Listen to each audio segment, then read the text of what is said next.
Hello, welcome to the series of Operations and Production Management. Today we'll be talking about the evolution of production and operations management.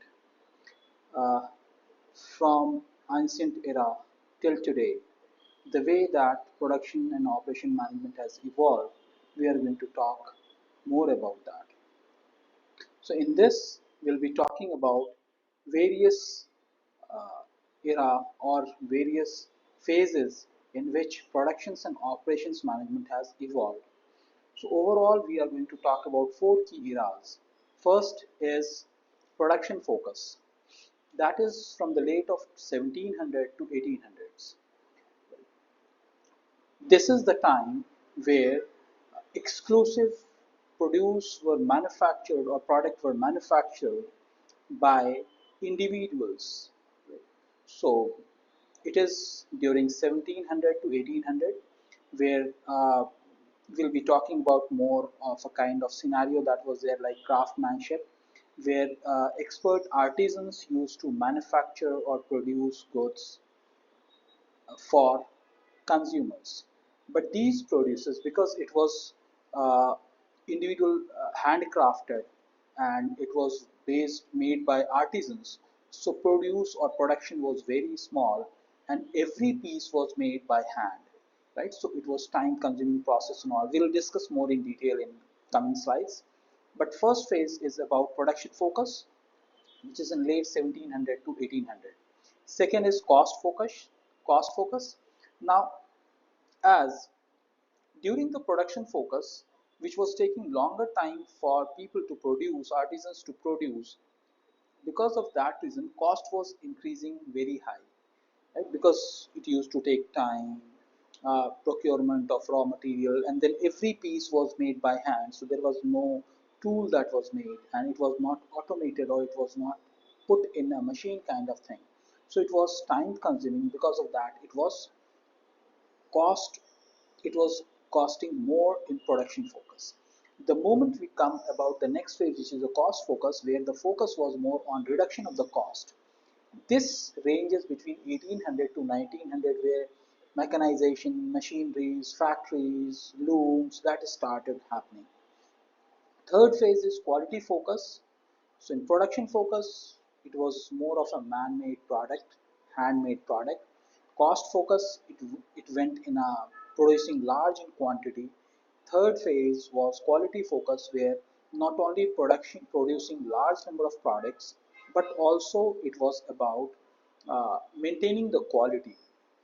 It means increasing the number of product or the produce or the number of products that's getting manufactured in machineries or factories doesn't mean that it has to be compromised on quality. So third phase that era started, that is based on quality focus, and this era was post Second World War II. It is during 1970 to 1990.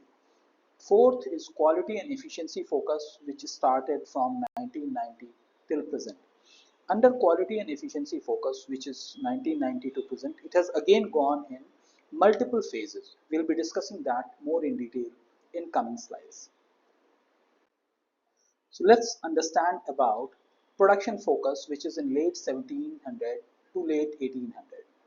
Now, as I was talking about, this phase was more on a craft production. That means to say, products were made individually by skilled artisans.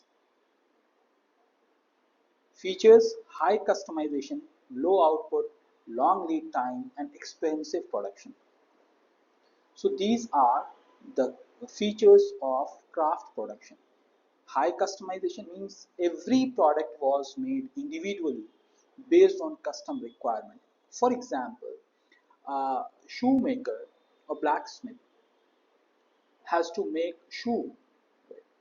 So during that time, it was not in common, right? So it was made exclusively on the request of wealthy people to the artisans, to the shoemaker.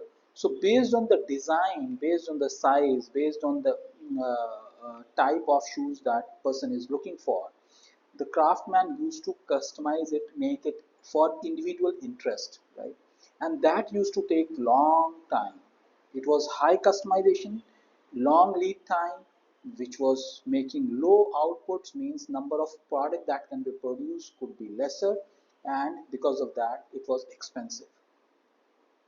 So the key theory during that is division of labor and specialization, pioneered by Adam Smith. Now here the concept was the person who is expert in a particular craft will only be making that particular product. So that we call it labor and specialization, means someone who is skilled in uh, stitching the cloth or making the fabric will only be doing the fabric work. Good in leather product, that means to say for shoes or for bags or for any other product made of leather, he will be only doing that. Someone who is artisans or the craftsman who is working on brass work or EPNS or silver work will be only doing that, right? So that was division of labor and specialization that was there. That theory was involved. For example, Rolls-Royce in early years known for handcraft luxury cars. Every order that Rolls-Royce company used to get, it was not produced in bulk. If they have received one order, they used to make that piece and make that as a masterpiece because it was luxury car and very limited number of people across the globe used to place the order. Right? So overall, if we try to understand the production focus, which was in late 1700 to late 1800, it is more of a craftsman production. And if we take the example of craftsman production in India, we can think on various kind of skill based or artisan based production that is there in every part of India. We talk about northern part of India, either we talk about Kashmir, we talk about Himachal, we talk about Uttar Pradesh, we talk about Bihar, we talk about West Bengal, Assam, we talk about Madhya Pradesh, Rajasthan, Maharashtra, or we talk about Telangana or Andhra Pradesh, right? So Kerala, Karnataka, every part of India was having something or the other exclusive, and it was known exclusively across the globe. So during that time only, that's where lot of handicraft work used to be popular in India, and that was being procured by international buyers, and they used to take it to their countries. So number of produce was very small. It was handcrafted, handmade. That's where handicraft was there, and that's only the reason that it is very costly. Now let's talk about industrial revolution. Now during 1760 to 1840, this was the era when industrial revolution that has started. That means to say it was more on increasing number of products, product manufacturing and all. And this revolutionary change, the shift from handmade goods to machine-made factories. So that means to say this was these were the years during which Britishers came to India, and they started procuring raw material from India, and they used to ship it to UK, their country, because machine and factories started happening over there. The mechanical revolution that has happened, factory revolution that has happened, or you can say the industrial revolution that has happened, that has started over there. So what they used to do, because they were ruling across the globe, so they used to procure different type of raw materials from different part of the globe, and they used to send it to UK and then produce it, convert the raw material using machine and labor, expert labor. They used to convert it into finished product, and then they started exporting across the globe as well. So they, because of the industrial revolution that has happened between this 1760 to 1840, the shift of handmade goods to machine production that has started, and these machine production started in factories. Now the key innovations during that time was steam engines. We know that steam engines was a part of railway, and because of that, locomotive work or transportation from one place to other place becomes easier. Mechanized looms, right? Earlier, handmade fabrics used to be there. Now, because of industrial revolution, mechanized looms started happening, and then that is the development of factory system. Now, what was the impact of industrial revolution? The impact was mass production becomes possible. Means earlier artisans used to make one pair of shoes or two pair of shoes in 2 days, 3 days of time, whereas because of industrial revolution, mass production becomes possible and they started making in hundreds, not in one or two pieces, but in hundreds. Right? So mass production become possible, significantly increases the output and lowering the cost. Now, when artisans used to make product, it was one or two products that was made in a one particular day. So after spending 24 hours of time, produce was only two or three or very small in numbers. Whereas because of industrial revolution, it started happening in hundreds and hundreds. In the limited time frame, when more production happens, that is where the cost significantly goes down. So this is the impact of mass production and industrial revolution. For example, the textile industry in Britain, inventions like the spinning jenny and power loom revolutionized textile production. Right? So because of the invention of loom factories and all, initial adaptation of factories that happened over there in, we can say, in Europe, or we can say that in most of the European countries, that was there, and that's where the mass production for the textile it started. It happens. Now, if you remember this part which we are talking about, uh, in the mass production era, right? So that was something which was there, and we have already we know during that time only, when Britishers were there in India, and there was a revolution that started happening. There was agitation that started happening, that uh, boycott the product or the produce made in England or UK, and Indian citizens, as a revolution, as a revolt from revolt, they started boycotting products produced in UK. Now let's take the example of textile industry. The industrial revolution impact that the textile industry becomes a major driver of production focus, major driver of production focus during this time, with innovations like the spinning jenny and the power loom. The production focus, factories could now produce large volume of textiles at much lower cost.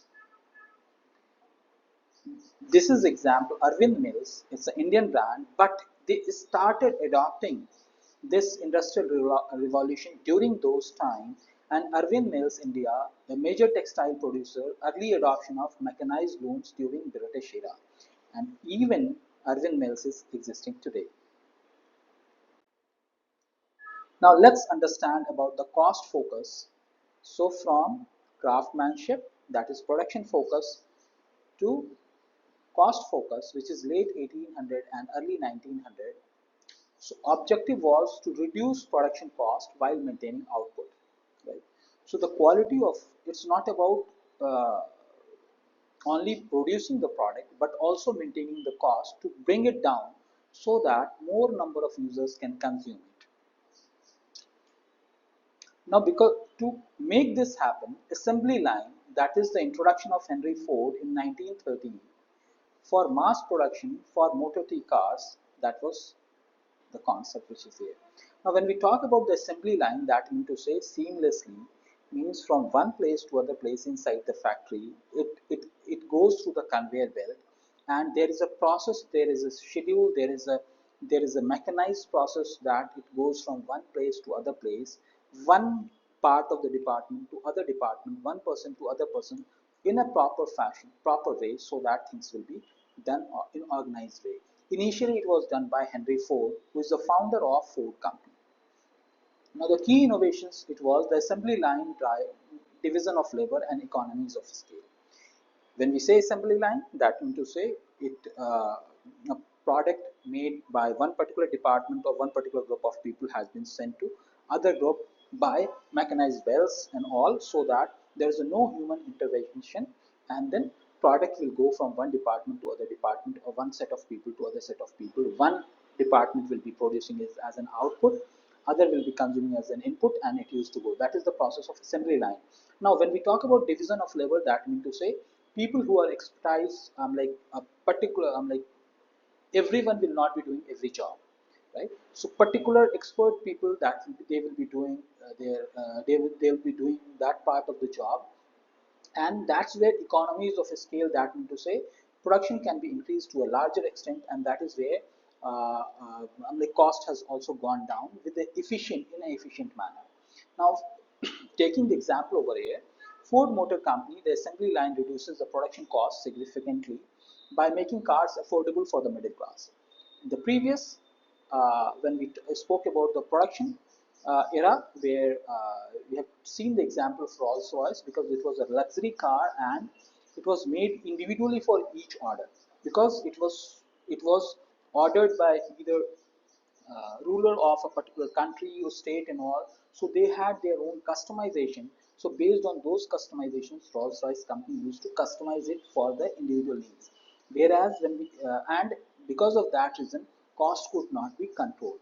Now, the moment industrialization happened, factorization happened, or mechanization that happened, where initially Rolls-Royce was only available for top brass or top people, whereas because of the assembly line, which has reduced the production cost and increased number of producers over a period of time, implemented by Ford, that made the car four-wheeler available for the middle class, because they can now afford. Now let's understand the scientific management between 1800 to 1900. During this time, the Frederick Taylor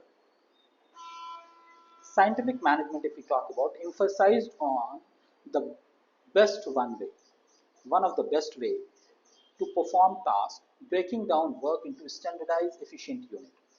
Now, the meaning of this sentence is Frederick Taylor, what he has said, he has actually said that it's not that every process is the best process for everything, right? So he has came up with the concept that one best way to perform a particular task over a period of time of regular activity, identify what is the one of the best way to perform that particular task. Based on that, he suggested that break down the overall process into standardized and efficient unit. That one unit, for example, one unit is only working on uh, making the chassis of the car, right? Second is working on putting up the body on the car. Third is working on putting up seats inside the car. Fourth might be working on something else, right? So based on these things, a standardization that was expected, and that means to say what is the best way to execute that particular job that was required, and because of that, the whole process was broken down into standard and efficient units. The key theory was time and motion studies, means in this time frame, this has to move from this place to that place. Job specialization means it is not a generic job. A person who is expert in making seat of a car will not be working on assembling engines and all. So engine specialist will be doing engine work, seat work will be doing seat work, and then rest of the guys will be. So every task will be specialized, and that will be on performance based. Means who is performing better, that particular guy will be allocated for that particular work. Now the impact, what happens? Workers becomes more specialized, productivity significantly increased, right? So this is something which is a part of it.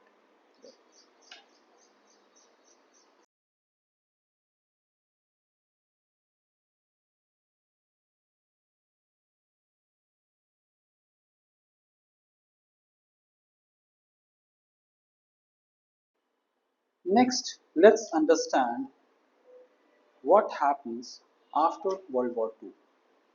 So post World War II, that was the era of 1945 or 1970. During that time frame, uh, since most of the global at the global level, most of the countries have already underwent with industrialization, modernization of their manufacturing unit, and factories were established.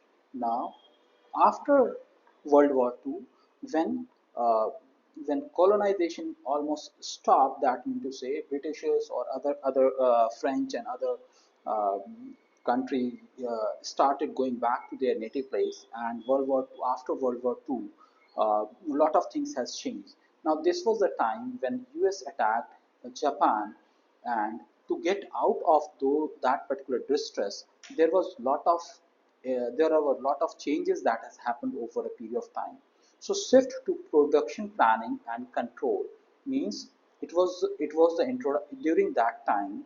The shift has happened from controlling the production, that means to say mass production, to the quality and controlling the way in which it was produced. So in this duration, introduction of tools like PERT, which is Program Evaluation Review Technique, and CPM, which we call Critical Path method to manage complex projects, that started happening. And this was a phase where Japan completely moved out from the war scenario and all. To overcome the distress that they have underwent, they have started focusing more on qualitative outcome. Even if mechanization happened, technology was there with them, but still they work more on PERT and CPM. When we say PERT, that means to say Program Evaluation Review Technique.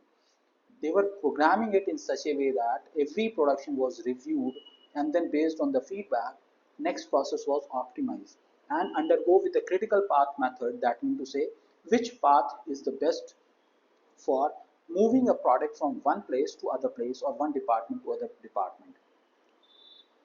Next, you can see about its impact. The impact that happens after World War II was optimized resource allocation in large scale projects such as infrastructure and defense system. So, so it was about optimizing resource allocation. When we say resource allocation, doesn't mean human resource only.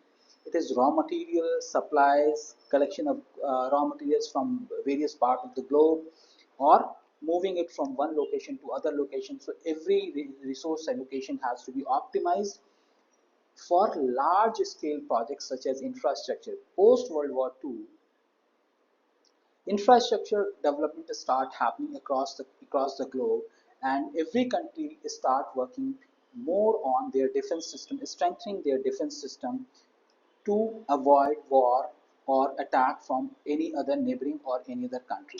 So that type of larger activity cannot be would have not been possible, or they were not able to make it just by making it a production centric or scientific centric. It has to undergo a particular process, standardization of the process, allocation of the raw material, specialized people, and that has to be in place. So keeping that in mind, that happened. Now let's take the example of NASA. They started using PERT and CPM technique in planning and execution of Apollo moon landing program. Right? So that was a time when world started moving from attacking each other to the progress and development of their country, and that was the time when NASA was trying to work on moon landing program, want to send some satellite or want to send a crew to moon, and they have used PERT and CPM because this is the most critical. A minute delay or deficiency or fault can make the process a big loss. So they don't want to take that chances, and keeping that in mind, they started implementing this process. Now, moving forward, there is a concept called just in time between 1950 and afterwards, where Toyota is.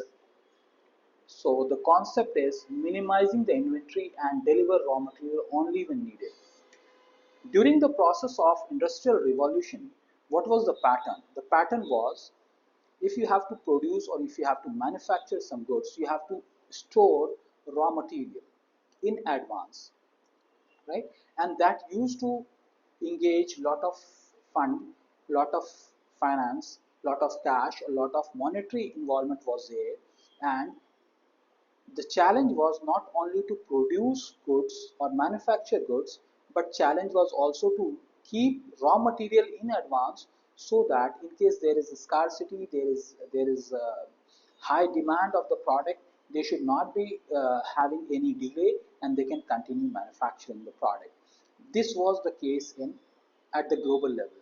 Whereas Toyota, after World War II, they have invented that whatever the raw material they want, it should be made available at the exactly at the time. Now that could not have happened unless until it was not systematically projected that when you need, what you need, how much you need, and from where you need. So that concept was implemented by Toyota for the production of their car. Now the key innovation that happened was Toyota in Japan as a part of Toyota production system, right?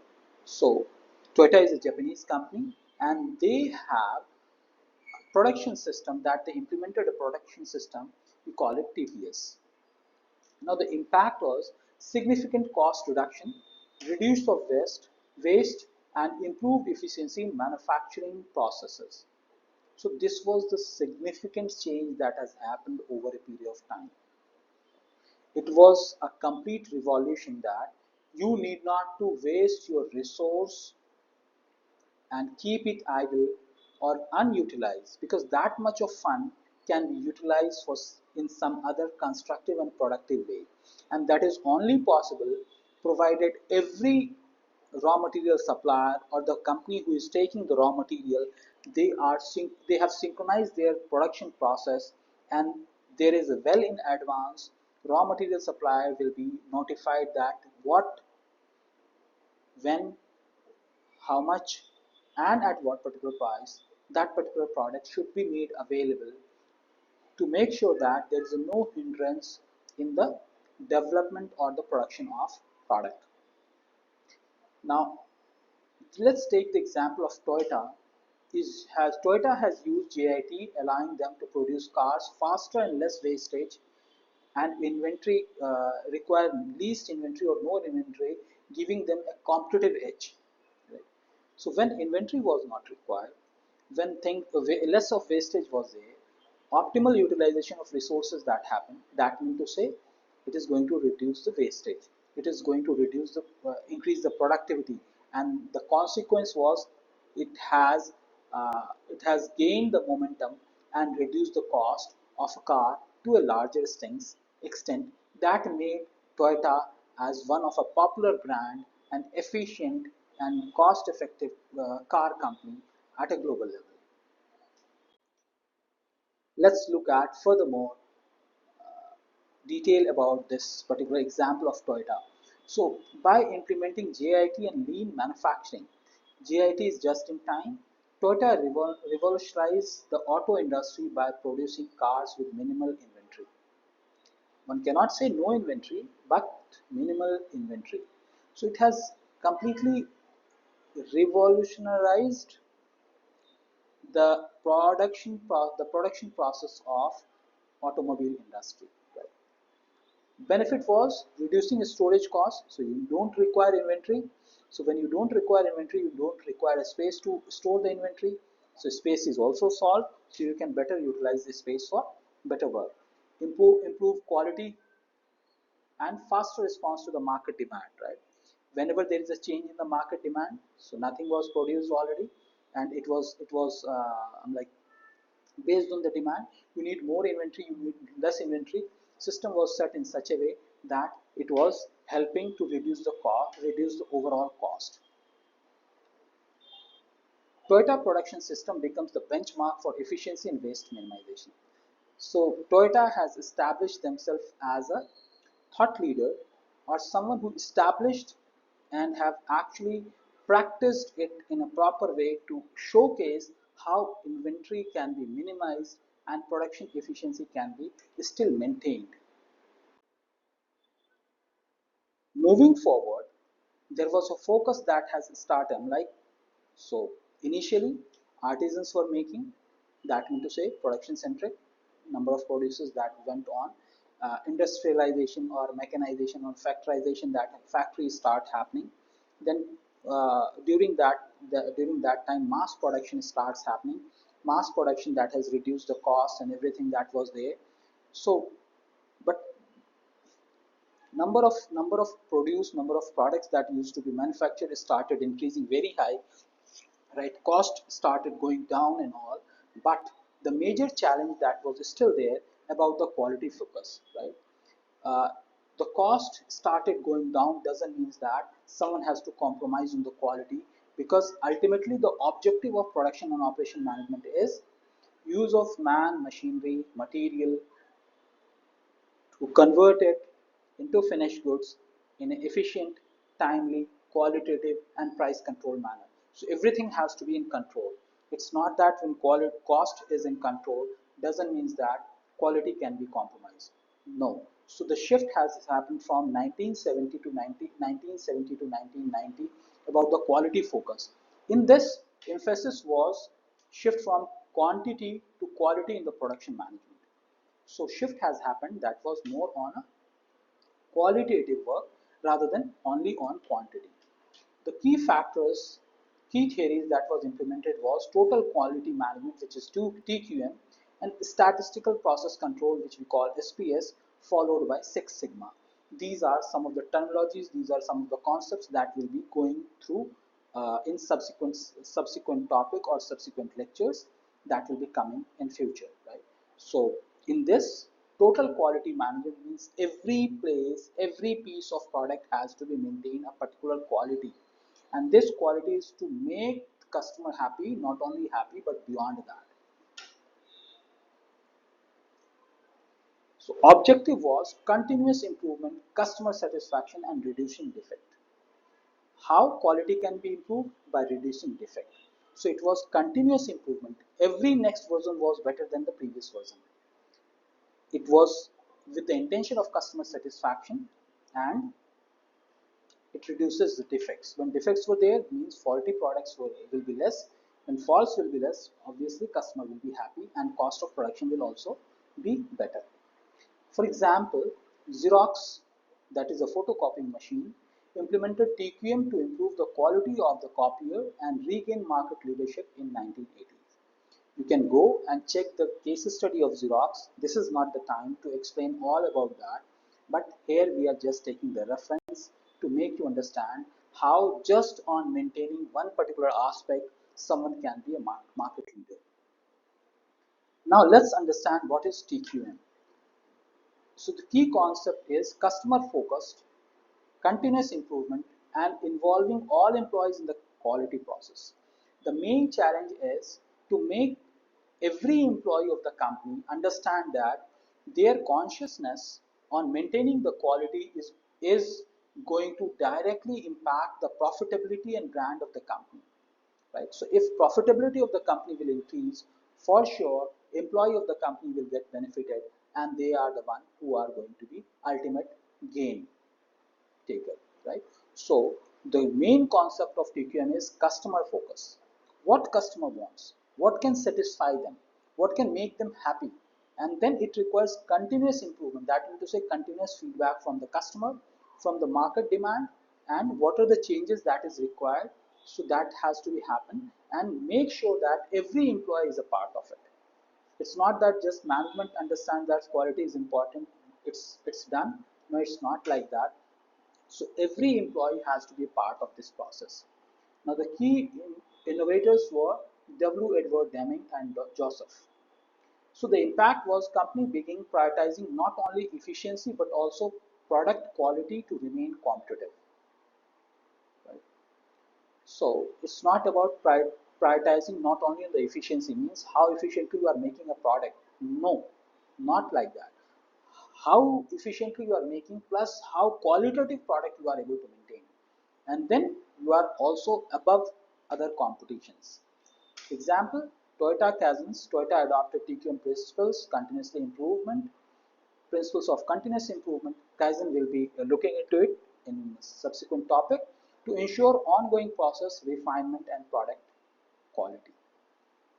So Toyota started implementing the TQM principles of continuous improvement. Every next version of a car will be better, efficient, more effective, and that was there. That's where Toyota started improving it, and this was ongoing process, refinement and making the quality product production. Post 1960, the evolution of Six Sigma that happened, and that is where Motorola comes into picture. A data-driven approach for eliminating defects and improving process. Now, what is data-driven approach? I'm going to brief you a little bit about data-driven approach. That means to say, out of, for example, there is a production of 100,000 lot or 1 lakh product that has been produced. Now, along with that, number of products that has been produced, total number of defective product that was identified. In those defects, what are the prominent defects that were identified? Defects were identified for a production lot, only for a one production lot or the whole lot. Right? So all of these things need to be monitored, measured, and that is only possible with the help of data. So it's about every piece of product that has been manufactured will undergo a quality check and has to understand the reason of defect, the main cause of the defect, and then a standard process that required to be improvised that started happening. Now, there is a common scenario that can be derived saying that on every 1 lakh of production or 100,000 of the production, there is a possibility of 10, 20 or 30 or 50 faulty products that can be. Now, once we start analyzing what are the reasons of the fault, what are the main faults, then you start pinpointing the cause of the fault. Then you start identifying the cause of the fault. Then this cause of the fault is because of energy disruption or because of raw material interruption or different type of raw material, supplier is different, that's reason raw material variation happens, and that's where quality affects.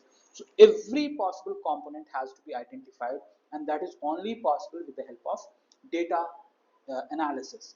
That's where Six Sigma came into picture. Now goal is to achieve near perfect quality, whatever is required.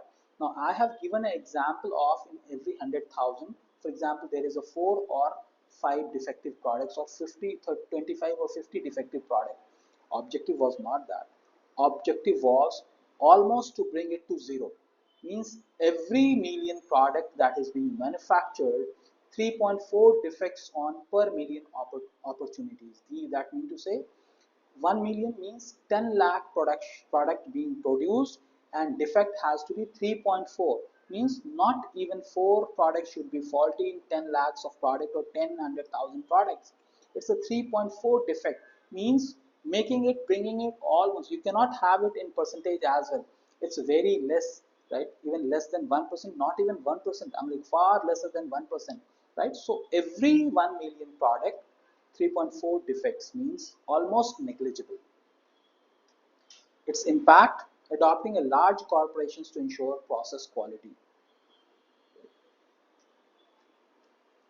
Next example that you can see is about General Electric.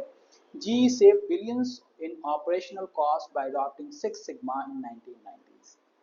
So the faulty product production has stopped. That means to say increase in the profitability, increase in the, so they have saved billions in operational cost, billions of dollars they have saved in operational cost.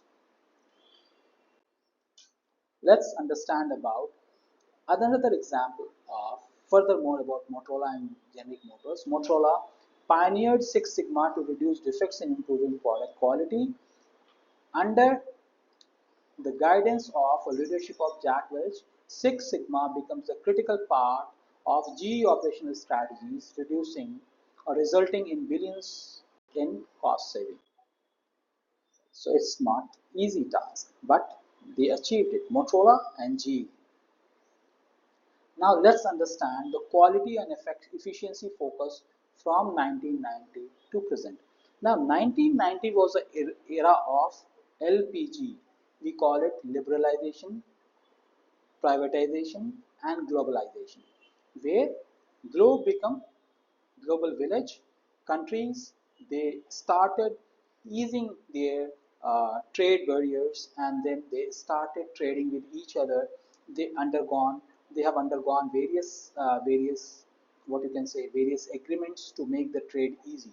And this was the time when quality and efficiency was the key focus. Means the companies who were producing the quality product and were delivering efficiently to the market need, they were the companies who can establish themselves in various parts of the globe. Now, focus was on flexibility, speed, and innovation. In response to the global competition and rapidly changing market, as I said, this was the era of LPG, liberalization, privatization, and globalization. All international companies who were known for their quality and innovative product, they started entering into other market. And this was the era where focus on flexibility, speed, and innovation. Right? How flexible you are as a part of market demand, how fast you can do it, and how innovative you are. Now, new trend of agile manufacturing, digital transformation, AI, and blockchain. These are the recent years of development that has happened. We'll be discussing about it in more detail. Let's understand the example of Apple. The focus on product design and production efficiency has allowed Apple to maintain market leadership in electronics and continuous product improvement. Right? So they are known for their quality, product design, and every detailing of the product design is being done in United States in their main office. But when they set up their all process, whichever the part of the globe they are manufacturing the qualitative product, right? So that is the example of Apple, where they have implemented the this, and being they have been continuously working on maintaining themselves as a market leader in electronic products and product improvement. Now let's understand further. There are various evolution that has happened. Let's understand lean manufacturing, which happens between 1990 to present. Now the core concept is elimination of waste, value stream mapping, and continuous improvement. So the concept of lean mapping is elimination of waste. Means whatever be the reason of waste, or because of any reason there is some waste that happens, identify that and eliminate it. And value stream mapping, what is the value that you are trying to create, and there has to be a continuous improvement. Means your customer should feel that you are continuously improving the quality of the product, and that's where qualitative product in the globe has started happening, started demanding their own price. So though it has reduced the cost, but slowly and slowly people started identifying the reason of qualitative and the benefits of qualitative product, where they started demanding for the price as well. Now the key innovators, Toyota continued influence on the lean practices, and in practice lean has been widely adopted in manufacturing, software development, even healthcare to streamline operations and increase efficiency. The moment we see operations, so it's a beyond production, means making it efficient for customers. Example, Intel adoption of lean practices in chip manufacturing, chip production reduces production time and improving product quality. So this is another example of lean manufacturing. Now let's understand agile manufacturing from 2000 to present. So definition is agile manufacturing emphasizes flexibility and rapid response to changing customer demand.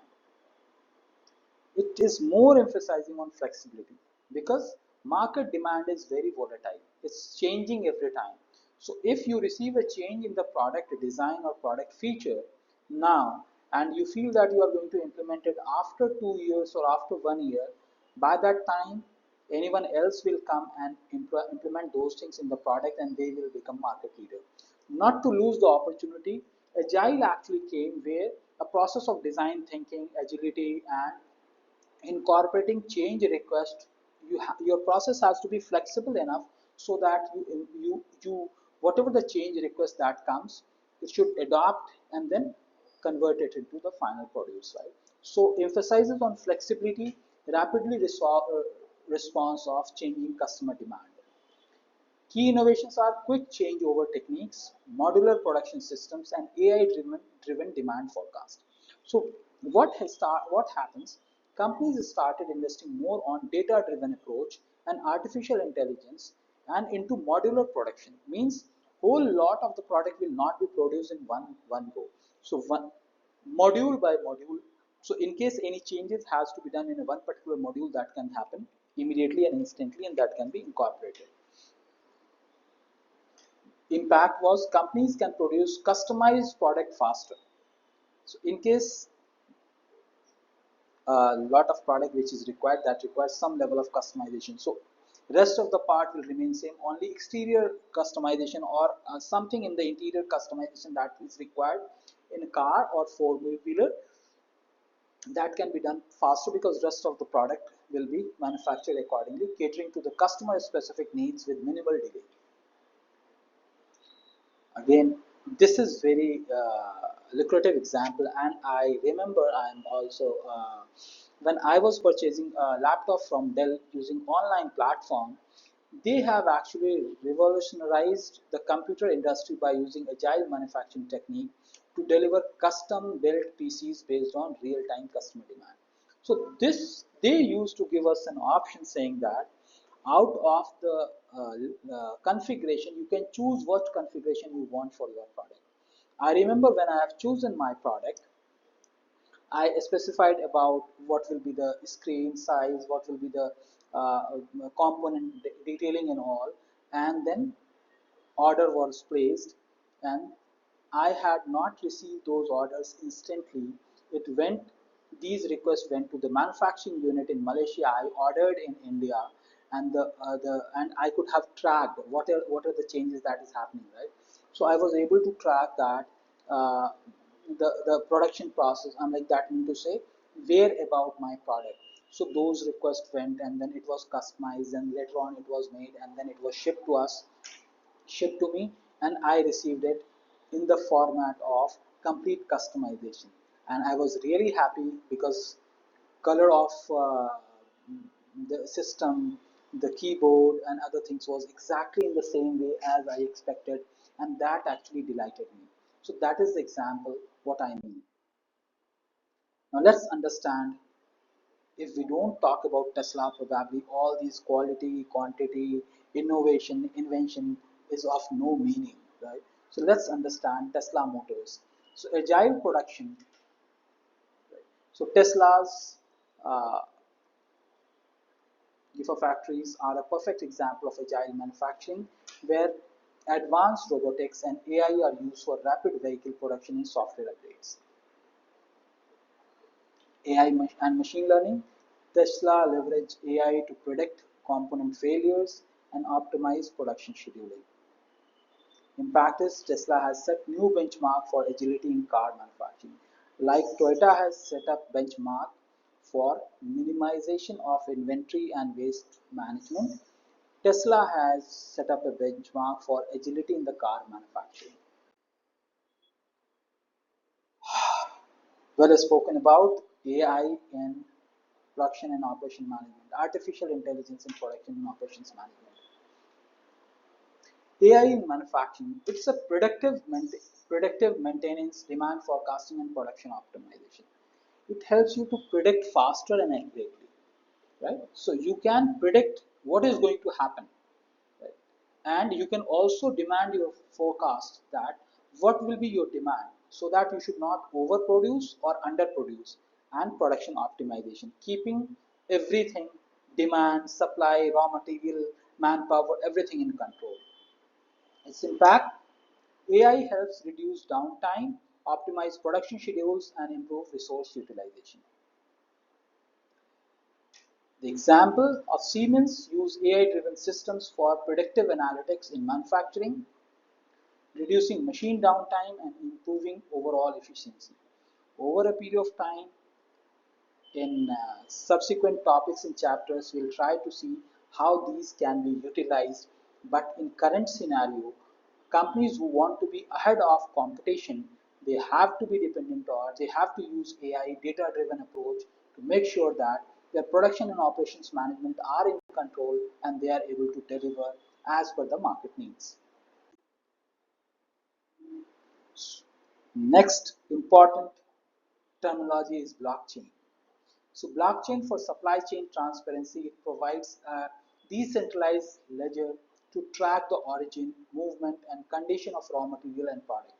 Means for every movement, every block, it traces and tracks whereabout, right?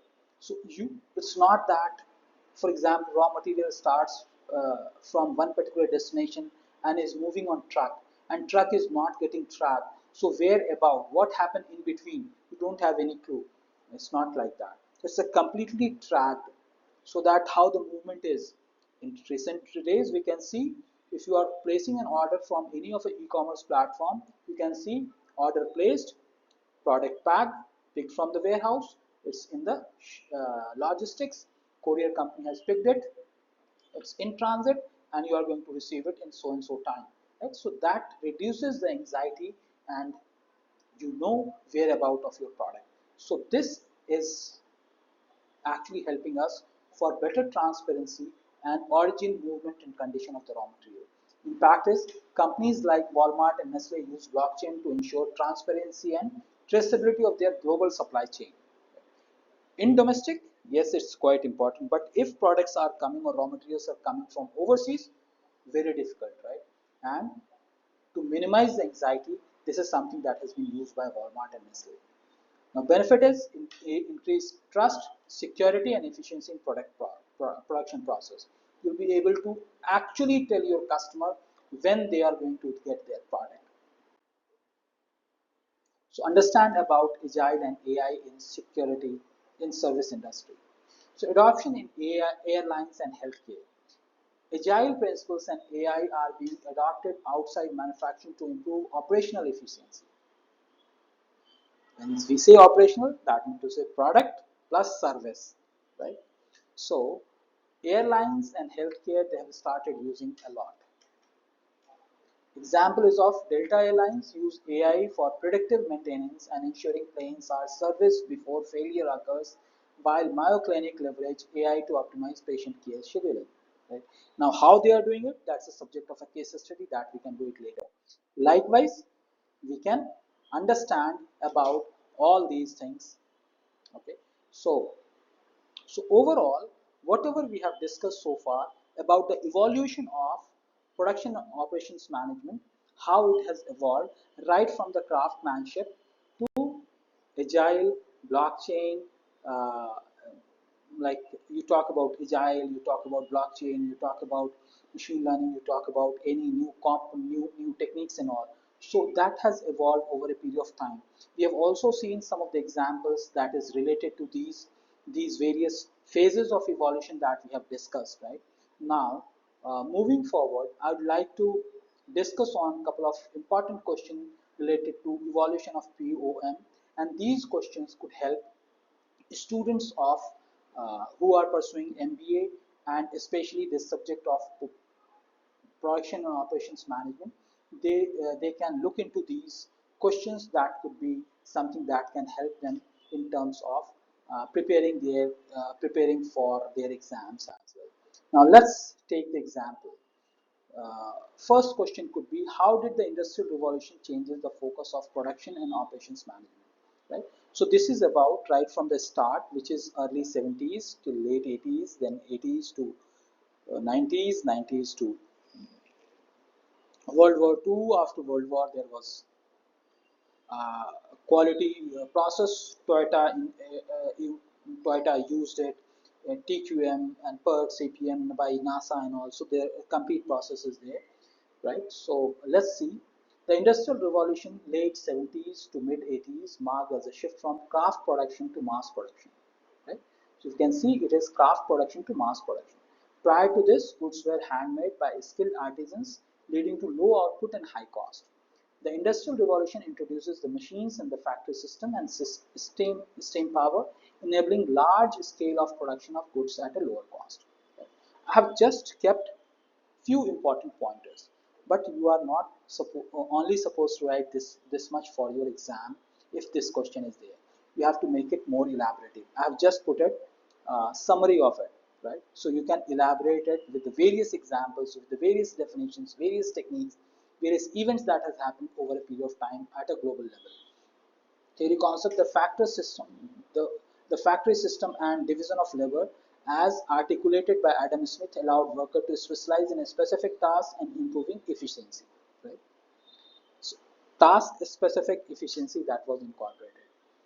The British textile industry used innovations like spinning jenny and power loom to produce fabrics in massive quantities, laying the foundation of modern industrial production.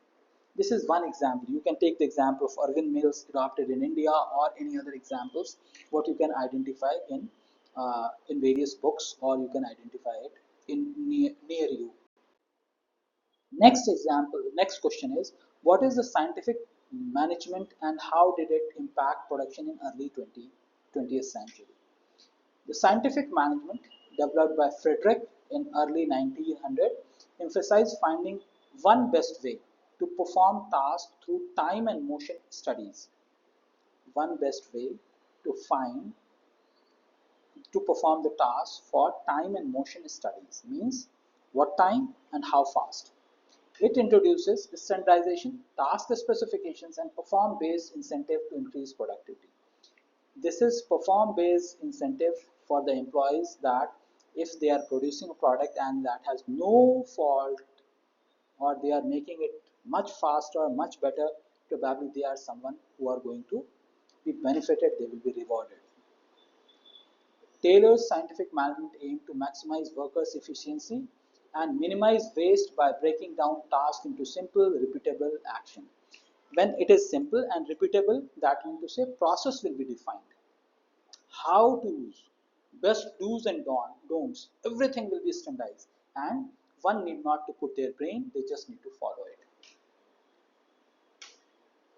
McDonald's applies these principles to fast food production by standardizing the cooking process and dividing tasks, ensuring consistent speed across all locations. What role did JIT system play in transforming manufacturing process? The JIT system developed by Toyota in 1950s minimized waste by receiving goods only when needed in production process, reducing inventory cost and improving efficiency. Theory concept JIT, the key component of lean manufacturing, which focuses on eliminating waste and optimizing resources. It ensures that production runs smoothly without the need of large inventories. Example of Toyota, how it happened. Now again I am going to repeat the same thing, that if this question being asked in your exam, don't write just 3 small paragraphs. You have to write it in detail. These are just bulleted points as a reference. Next is, how did introduction of TQM and Six Sigma improve production process in late 20th century? TQM and Six Sigma were methodologies introduced to focus improvement product quality and reduction of defects. TQM promotes continuous improvement across all functions, while Six Sigma uses data-driven approach to reduce variability and ensure near perfect quality. No fault, no defect kind of system. Perfect. Every product which is coming out of factory is exactly matching with other. There is no fault at all. Theory concept, both TQM and Six Sigma emphasize customer satisfaction, process improvement, and elimination of defects through statistical process control. And what are these statistical process? We'll be looking into it in future. Example, General Electric under Jack Welch implementing Six Sigma during 1990s, leading to significant cost saving and process improvement, ultimately helping GE improve product quality and operational efficiency. You can take the example of any other company as well. You can take the example of Xerox, you can take the example of Motorola, you can take the example of any other company or Siemens during that time of using it. I'm just putting up these words. Doesn't mean that you only have to follow that. You can explore, you can brainstorm, you can find all these case studies in various textbooks, various reference books and all, or you can try to identify it online as well. Alright, so Last but not the least is how are modern technologies like artificial intelligence and blockchain influence future of POM. In modern era, artificial intelligence and blockchain are transforming production and operations by improving decision making, increasing efficiency and producing transparency. AI is used for predictive maintenance, demand forecasting, and optimizing production process, while blockchain ensures secure and transparent supply chain management. Right. So these are some of the tips that need to say tip of the iceberg. Every component, if we say, for example, improve decision making, how it improves decision making is a whole story. So you as a student have to write the whole detail with the examples. Understand, explanation of theory without example has no meaning. So you have to explain the theory, you have to explain the concept followed by relevant example from the industry. So to give or provide relevant example, you have to go through each and every topic. You have to do in-depth study, go through multiple books, offline, physical books, online books, case studies and all. You have to thoroughly go with that. Alright, so this is how it helps. Theory concept, AI automates complex decision making and optimizes resource allocation while blockchain ensures trust and traceability in supply chain. These are some of the examples. You can take the example, you can provide the example of Amazon online on how products are being shipped or tracked from overseas, or give the example of Walmart or IKEA and all. These are some of the examples by which you can provide it for the supply chain. Siemens use AI-driven predictive maintenance to monitor uh, and manage, reducing downtime, increasing overall production efficiency. While Walmart use blockchain to track food, McDonald's use blockchain to track food products in its supply chain, ensuring transition and safety. Right? Whether it's a Walmart or McDonald's, they are using it for that purpose. All right. So that's all from my side for this topic related to evaluation of POM, production and operation management. Hope this detailed discussion could be helpful for you guys and you'll be able to do the needful accordingly. All right. So thank you very much and have a great day.